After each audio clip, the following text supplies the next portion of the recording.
Итак, продолжим освоение времен бурятского языка, опираясь на знание русского.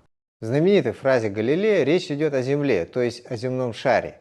Его действие вертеться выходит за пределы понятия времени, поскольку оно происходит постоянно, это глобальный закон природы.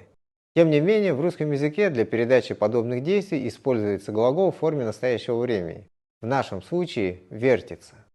Логично предположить, что в бурятском языке для этого используется отдельная форма «бумбырсык дылхэ эрилдыдык», где основа глагола эрилды «вертеться» с помощью суффикса «дык» образует так называемое многократное причастие, которое, кроме постоянного, также передает обычное или регулярное действие. Также в русском языке глобальное настоящее время используется в пословицах и поговорках. Например, «кто не работает, тот не ест».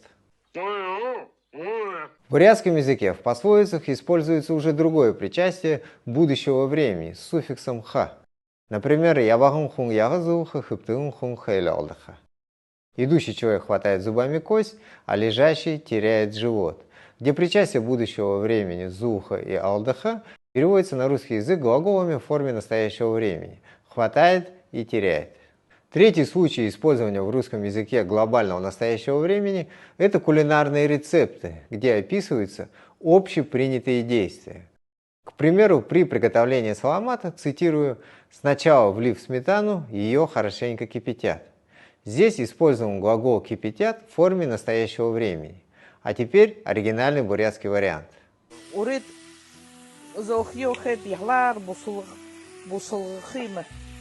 Мы видим, что в бурятском языке в этом случае используется уже известное нам причастие будущего времени «бусолгаха», которое, как следует из данного примера, к собственному будущему времени может вообще не иметь никакого отношения. Иногда это причастие даже называют глаголом в форме будущего времени. Но по собственному опыту скажу, что в итоге это превращается в медвежью услугу. Бурятский язык требует к себе уважительного отношения, и тогда он обязательно отвечает взаимностью. Хундутунухот, осваивайте богатый, философский, многогранный бурятский язык. Информация в описании.